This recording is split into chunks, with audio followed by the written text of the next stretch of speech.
नमस्कार बच्चों, आज हम कक्षा 7 के हिंदी साहित्य का प्रथम पाठ वंदना नामक पाठ का अध्ययन करेंगे, जिसमें कवि ने राष्ट्र की माता के रूप में वंदना की है।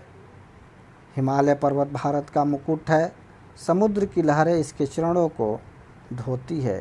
यहाँ गंगा, यमुना, कृष्ण, कावेरी नदियाँ बहती हैं।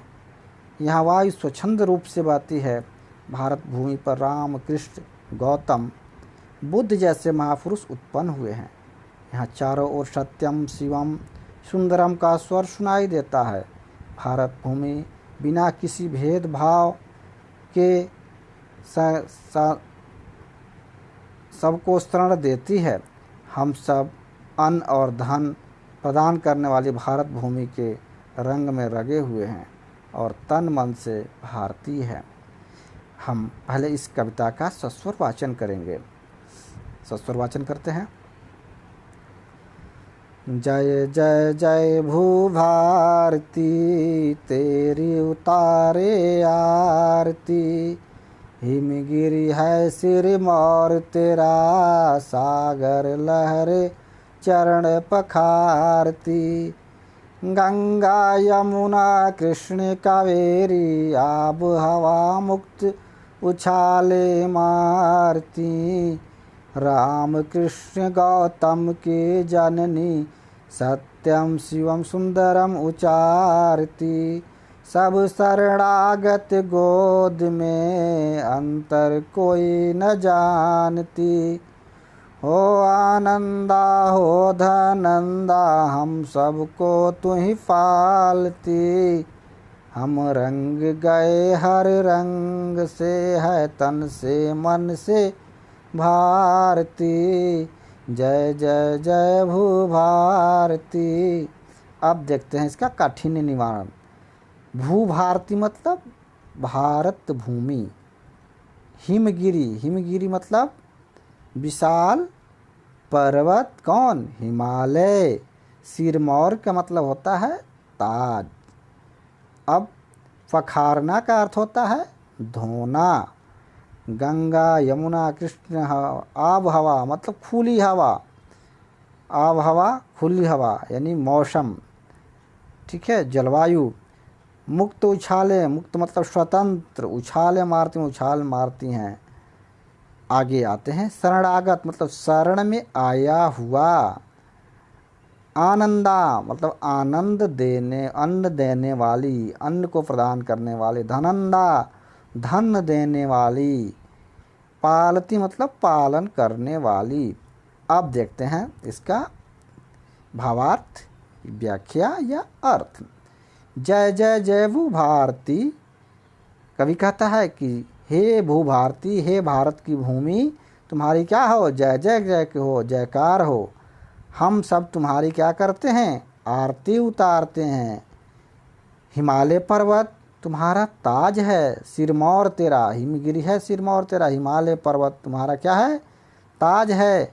और वहीं जो सागर की लहरें हैं वो तुम्हारे चरणों को क्या करती हैं? पखारती हैं यानी धोती हैं। सागर की चरण की लहरें क्या करती हैं? तुम्हारे चरणों को धोती हैं।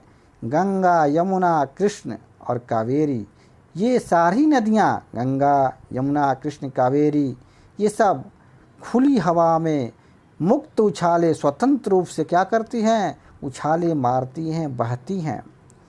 यही नहीं, कवि कहता है कि राम कृष्ण गौतम की जननी, यानी तुम भगवान राम, भगवान कृष्ण और महात्मा बुद्ध यानी जिसको गौतम कहा गया है, इन सब की तुम क्या हो? माता हो।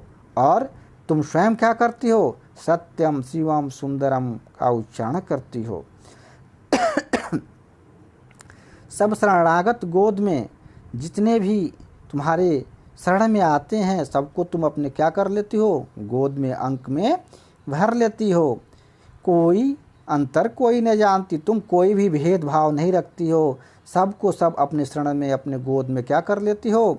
भर लेती हो आनंदा हो धनंदा, हम सबको तू ही पालती। धन से परिपूर्ण होकर के, अन्न से परिपूर्ण होकर करके हम सबको पालन पोषण क्या करती हो? तुम हे माता तुम करती हो। हम रंग गए हर रंग से, है तन से मन से भारती।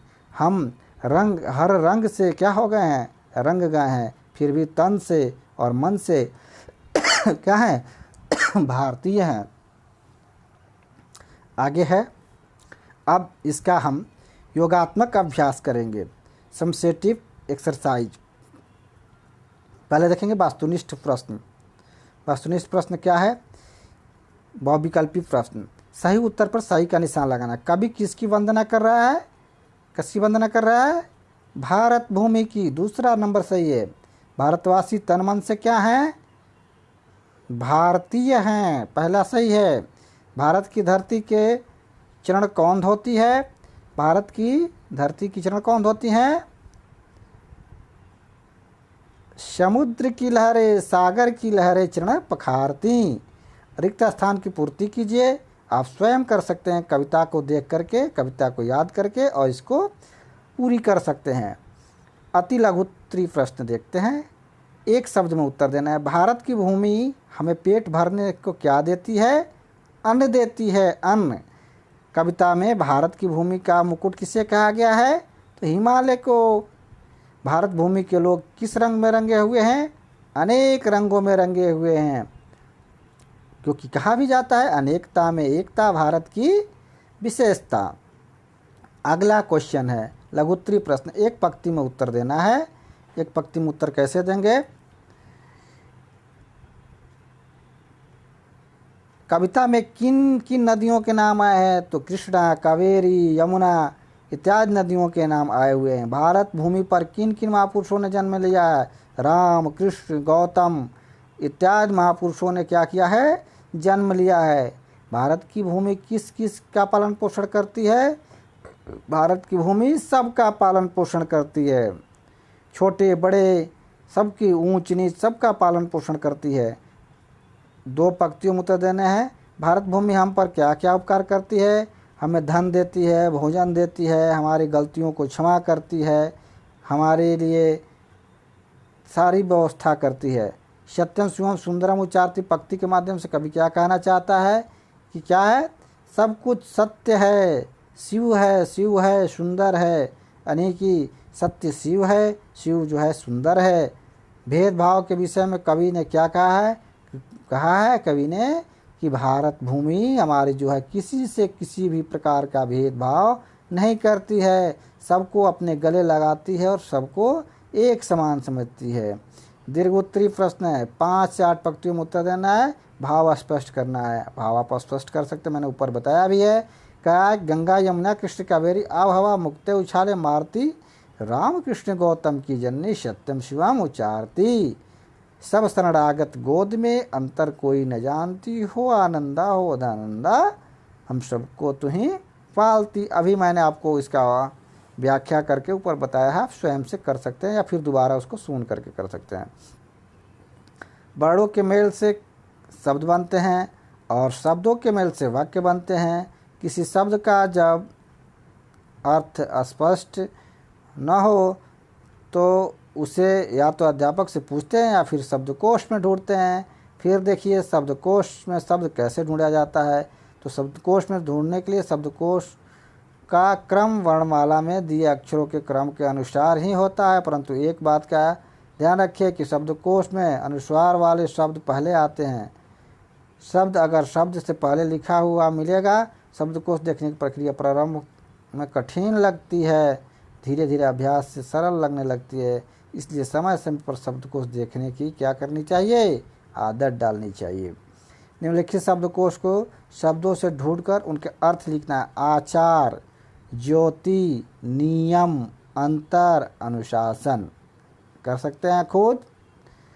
दूसरा नंबर क्वेश्चन देखिए, इनके विलोम लिखने हैं। सत्य का क्या होगा विलोम, असत्य।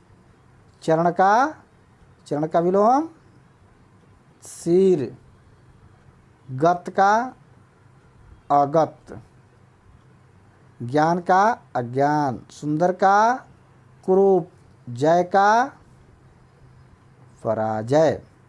निम्नलिखित शब्दों के दो दो पर्यायवाची शब्द लिखना है। भू का भूमि और वसुंधरा, जननी का हो जाएगा माता, माँ, हवा का हो जाएगा वायु, अनल या शमीर, सागर का हो जाएगा सिंधु या सिंधु हो जाएगा, या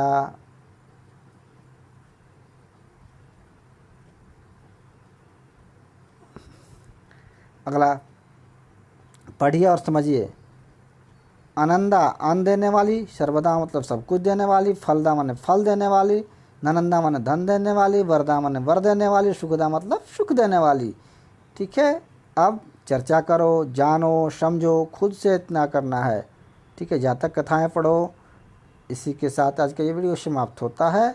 मिलते हैं फिर अगले वीडियो में, नेक्स्ट वीडियो में। तब तक के लिए शुक्रिया, धन्यवाद।